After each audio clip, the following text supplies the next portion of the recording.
So, Keith, it's Halloween is in the air again, and it's time, I think, for another Halloween episode of the New Dad Rock, don't you? The way we've been doing them or something different?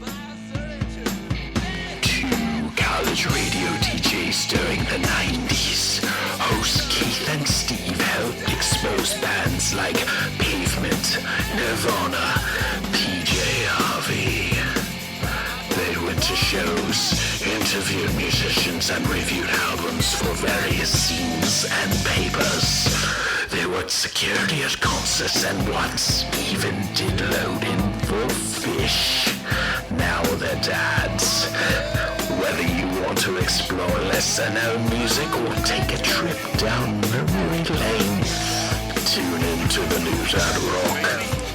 Join hosts Keith and Steve as they navigate the ages together. Share their love of music across various eras and genres. Always well-intentioned, often well-informed, seldom boring. The New Dad Rock will expand your mind. I think we've had 3 or 4 Halloween episodes, and if I'm not mistaken, we did the same episode 3 times, or rather, each year we would record based on the same script. Yeah, we used the same script for at least 3 different Halloween episodes. Okay. So if you want to learn about how to make a Halloween playlist, I invite you to listen to any of those prior Halloween episodes. And, you know, this year, because it's 2025 and Halloween, and you know, I'll offer you 2 or 3 new songs to put on your playlist this year. This one just came out. It's by Florence and the Machine. Everybody Scream. Fits the Halloween vibe perfectly. Blue Velvet by Princess Nokia. Very spooky. Evokes a lot of the motif of David Lynch, hence the Blue Velvet title. And the last choice is going to be the Grim Reaper live at Forest Hills 2025. The Grim Reaper by King Gizzard and the Lizard Wizard. You can find that on Bootleg Gizzard. Oh, Grim Reaper is a good addition. There's so many live versions of that are great. That is one of my favorite songs of theirs.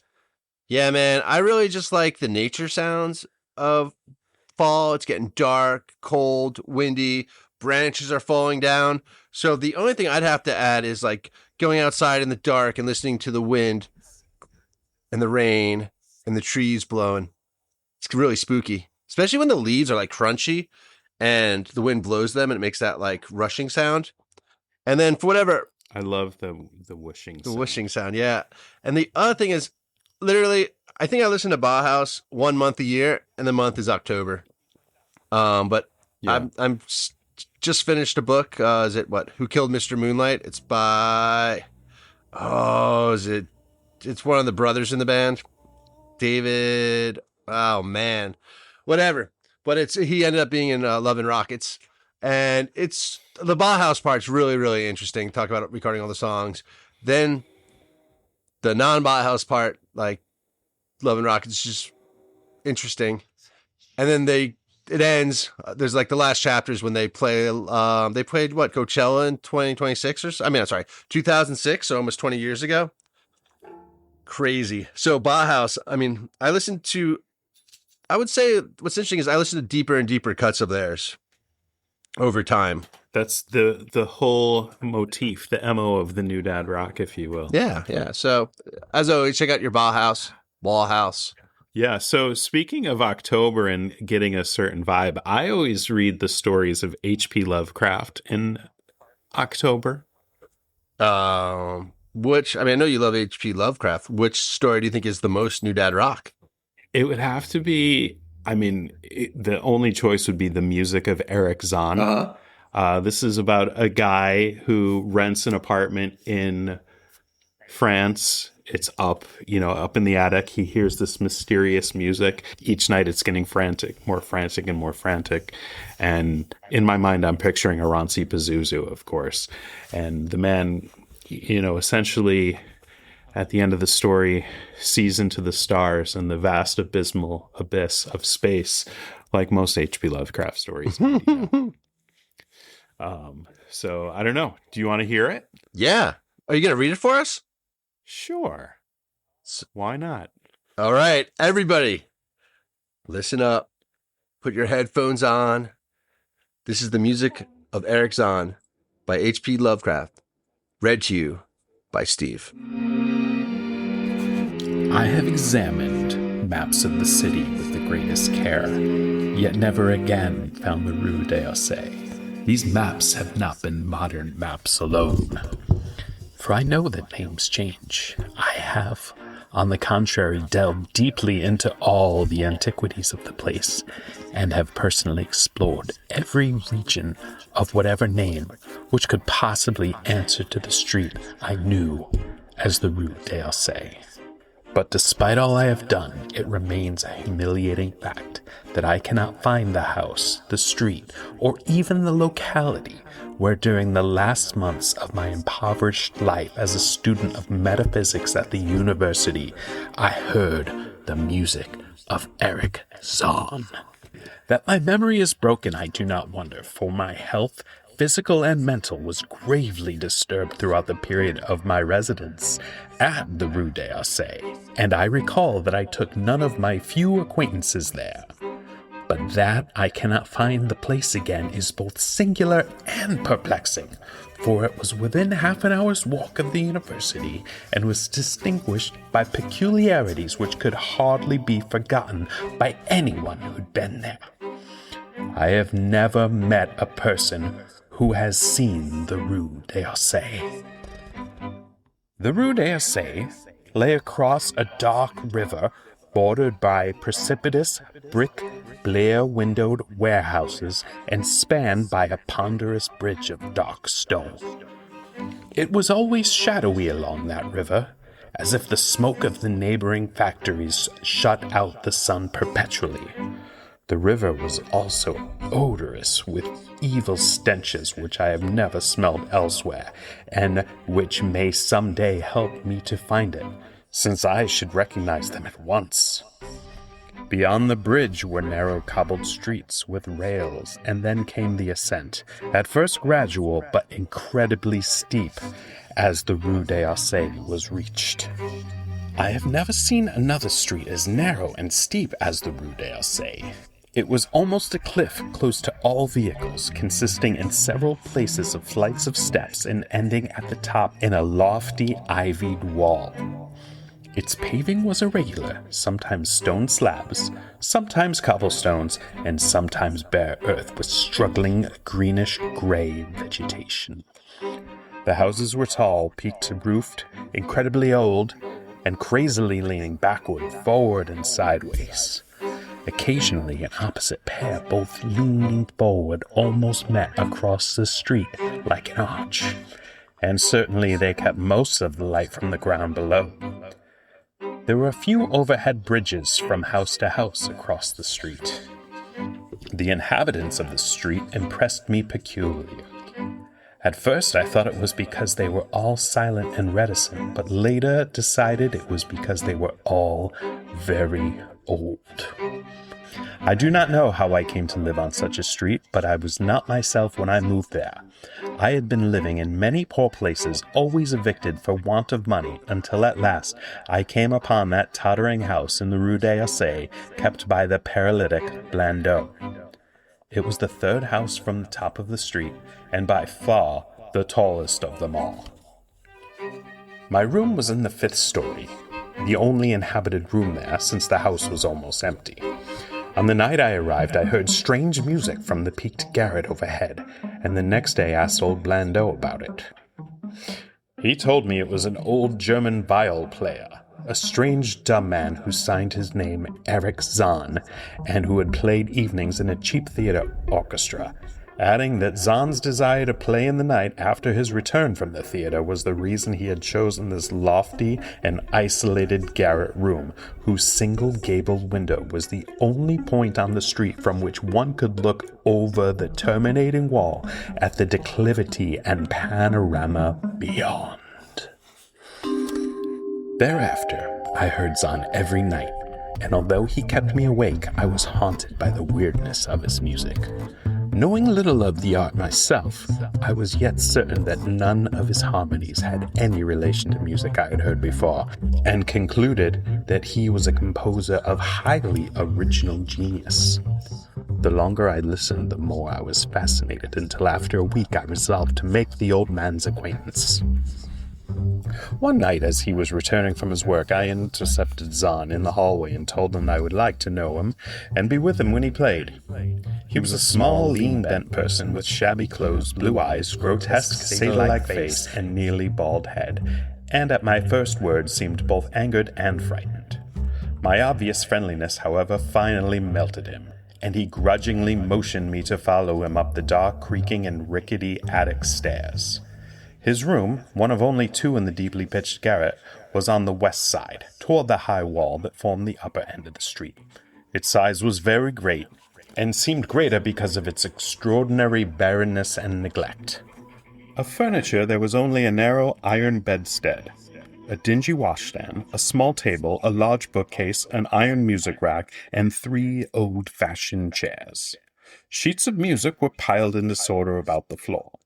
The walls were of bare boards and had probably never known plaster, whilst the abundance of dust and cobwebs made the place seem more deserted than inhabited.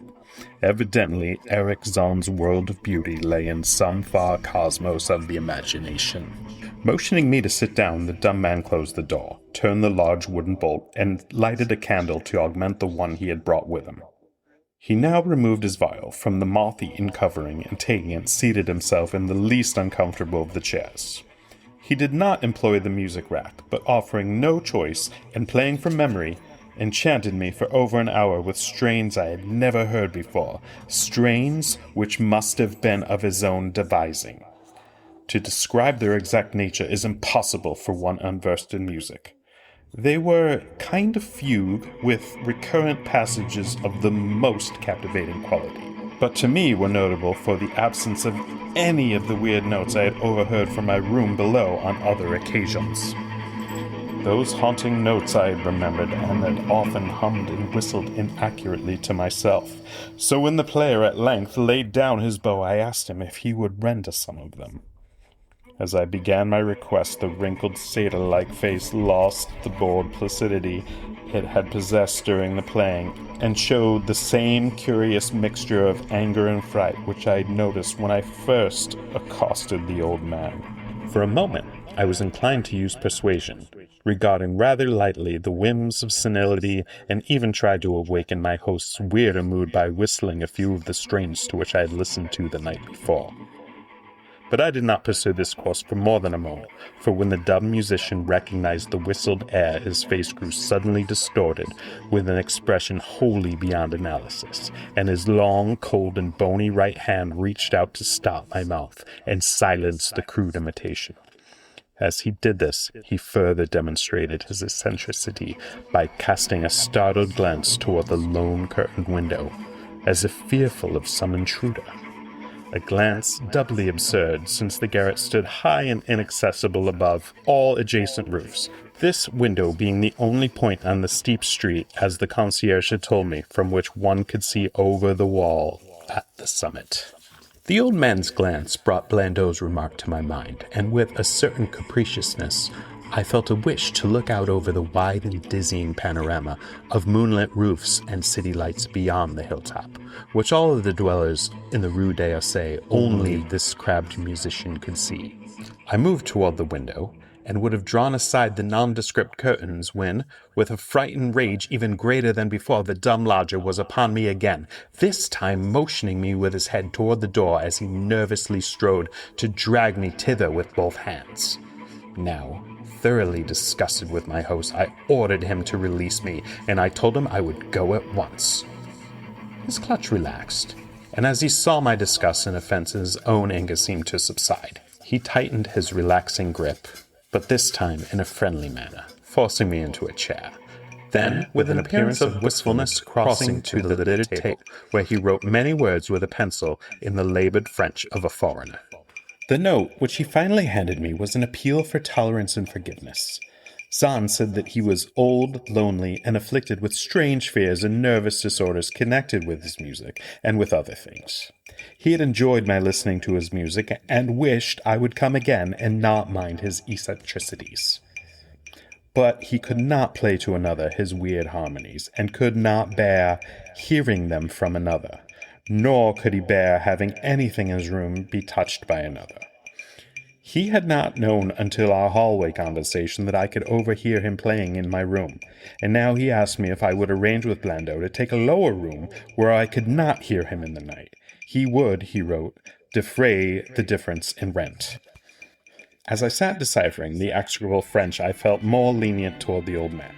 He was a victim of physical and nervous suffering, as was I, and my metaphysical studies had taught me kindness. In the silence there came a slight sound from the window. The shutter must have rattled in the night wind, and for some reason I started almost as violently as did Erich Zann. For when I had finished reading, I shook my host by the hand and departed as a friend. The next day, Blando gave me a more expensive room on the 3rd floor, between the apartments of an aged moneylender and the room of a respectable upholsterer. There was no one on the 4th floor. It was not long before I found Zann's eagerness for my company was not as great as I'd seemed when he was persuading me to move down from the 5th story. He did not ask me to call on him, and when I did call, he appeared uneasy and played listlessly. This was always at night. In the day he slept and would admit no one. My liking for him did not grow, though the attic room and the weird music seemed to hold an odd fascination for me. I had a curious desire to look out of that window, over the wall and down the unseen slope at the glittering roofs and spires which must lie outspread there. Once, I went up to the garret during the theater hours when Zann was away, but the door was locked. What I did succeed in doing was to overhear the nocturnal playing of the dumb old man. At first, I would tiptoe up to my old 5th floor. Then I grew bold enough to climb the last creaking staircase to the peaked garret. There, in the narrow hall outside the bolted door with the covered keyhole, I often heard sounds which filled me with an indefinable dread. The dread of vague wonder and brooding mystery. It was not that the sounds were hideous, for they were not, but that they held vibrations suggesting nothing of this globe of earth, and that at certain intervals they assumed a symphonic quality which I could hardly conceive as produced by just one player. Certainly, Erich Zann was a genius of wild power. As the weeks passed, the playing grew wilder, whilst the old musician acquired an increasing haggardness and furtiveness pitiful to behold. He now refused to admit me at any time and shunned me whenever we met at the stairs. Then, one night, as I listened at the door, I heard the shrieking vials swell into a chaotic babble of sound, a pandemonium which would have led me to doubt my own shaking sanity had there not come from behind that barred portal a piteous proof that the horror was real, the awful inarticulate cry which only a mute can utter, and which rises only in moments of the most terrible fear or anguish. I knocked repeatedly at the door, but received no response. Afterward, I waited in the black hallway, shivering with cold and fear, till I heard the poor musician's feeble effort to rise from the floor by the aid of a chair. Believing him just conscious after a fainting fit, I renewed my tapping, at the same time calling my own name out reassuringly. I heard Zann stumble to the window and close both shutter and sash, then stumbled to the door, which he falteringly unfastened to admit me. This time his delight at having me present was real, for his distorted face gleamed with relief, while he clutched at my coat as a child clutches at his mother's skirts. Shaking pathetically, the old man forced me into the chair, whilst he sunk into another, beside which his viol and bow lay carelessly on the floor. He sat for some time inactive, nodding oddly, but having a paradoxical suggestion of intense and frightening listening. Subsequently, he seemed to be satisfied, and crossing to a chair by the table, wrote a brief note, handed it to me, and returned to the table, where he began to write rapidly and incessantly. The note implored me, in the name of mercy and for the sake of my own curiosity, to wait where I was while he prepared a full account in German of all the marvels and terrors which beset him. I waited, and the dumb man's pencil flew. It was perhaps an hour later, while I still waited and while the old musician's feverishly written sheets still continued to pile up, that I saw Zann start, as if from the hint of a horrible shock. Unmistakably, he was looking at the curtained window and listening shudderingly. Then I half fancied I heard a sound myself, though it was not a horrible sound, but rather an exquisitely low and infinitely distant musical note, suggesting a player in one of the neighboring houses or in some abode beyond the lofty wall over which I had never been able to look upon. Upon Zann, the effect was terrible, for dropping his pencil suddenly, he rose, seized his viol, and commenced to rend the night with the wildest playing I had ever heard from his bow, save when listening at the barred door. It would be useless to describe the playing of Erich Zann on that dreadful night. It was more horrible than anything I had ever overheard, because I could now see the expression of his face, and could realize that this time the motive was stark fear. He was trying to make a noise, to ward something off, or drown something out. What? I could not imagine, awesome though I felt it must be. The playing grew fanatic, delirious, and hysterical, yet kept the last qualities of supreme genius which I knew this strange old man possessed. I recognized the air. It was a wild Hungarian dance popular in the theater, and I realized for a moment that this was the first time I had ever heard Zann play the work of another composer. Louder and louder, wilder and wilder mounted the shrieking and whining of the desperate viol. The player was dripping with an uncanny perspiration and twisted like a monkey, always looking frantically at the curtained window. In his frenzied strains, I could almost see shadowy satyrs and bacchanals dancing, whirling insanely through the seething abyss of clouds and smoke and lightning. And then I thought I heard a shriller, steadier note that was not from the viol, a calm, deliberate, purposeful, mocking note that was far away in the west. At this juncture, the shutter began to rattle in a howling night wind which had sprung up outside, as if in answer to the mad playing within. Zann's screaming viol now outdid itself, emitting sounds I never thought a viol could emit. The shutter rattled more loudly, unfastened, and commenced slamming against the window. Then the glass broke shiveringly under the persistent impacts, and the chill wind rushed in, making the candles sputter and rustling the sheets of paper on the table where Zann had begun to write out his horrible secret. I looked at Zann and saw that he was past conscious observation. His blue eyes were bulging, glassy and sightless, and his frantic playing had become a blind, mechanical, unrecognizable orgy that no pen could ever suggest. A sudden gust, stronger than the others, caught up the manuscript and bore it toward the window. I followed the flying sheets of paper in desperation, but they were gone before I reached the demolished panes. Then I remembered my old wish to gaze from this window, the only window in the Rue d'Orsay from which one could see the slope beyond the wall and the city outspread beneath.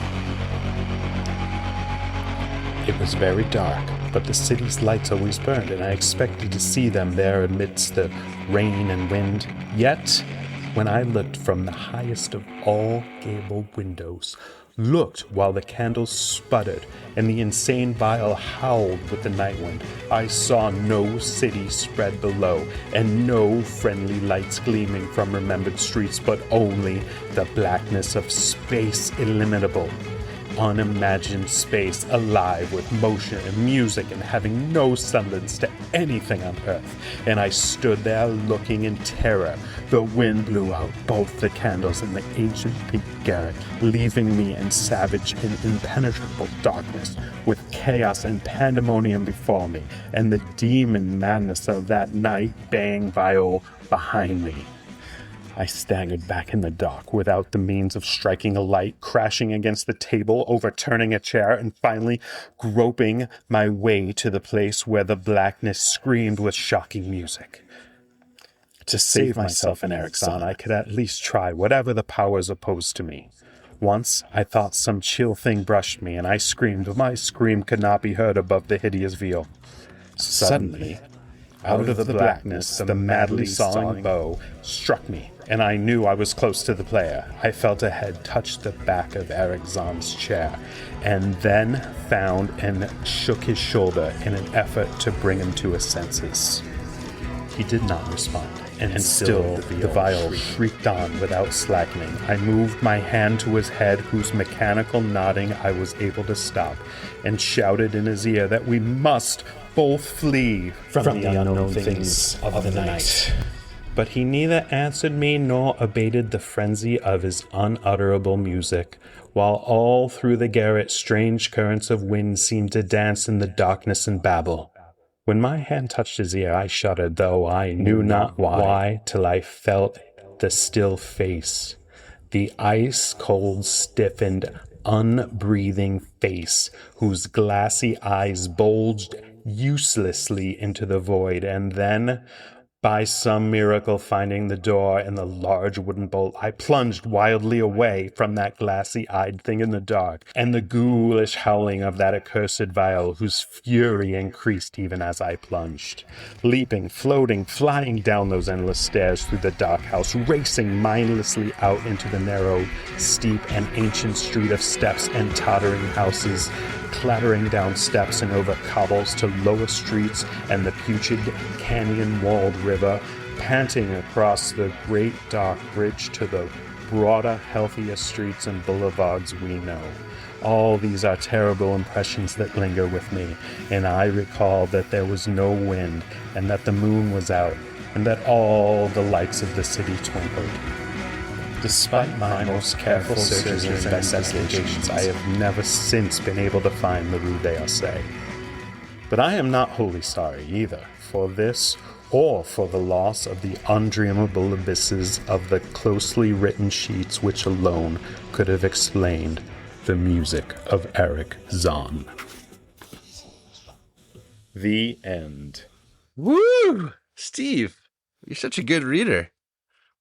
I love that story. I learned it by watching you. Do you know Lovecraft considered the music of Erich Zann one of his best stories?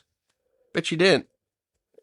Yeah, at times he said it was indeed his favorite, but it's one of his earlier ones, and it's more, I think it's more mainstream. Some of his later works were a lot longer, kind of like the New Dad Rock episodes at the beginning. They were shorter and a little bit crazier, but now they've gotten a lot longer and maybe a little bit more developed. Maybe. That's asking a lot. This story was written over 100 years ago in December of 1921. So it was definitely written in the winter. Yeah, I mean, there's definitely a claustrophobic feel to it, but, that's not unique in Lovecraft stories. So anyway. Yeah, well, thanks for sharing. That was great. It got me in the Halloween spirit. Yeah, so we're going to come back and, we're going to finish out the year strong. We've got a couple episodes coming up, some of the new music we've been listening to. We'll probably take one more trip into the past before our year-end episode. Who knows? Maybe we'll even do another another holidays episode. Who knows? Oh God, no!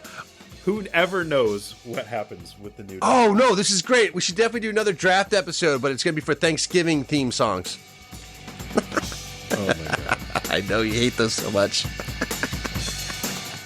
Adam Sandler for the win. Totally. There's only one song. Exactly. Gobble, gobble, gobble. All right, dear listeners, thanks for listening. Stay safe out there and stay spooky.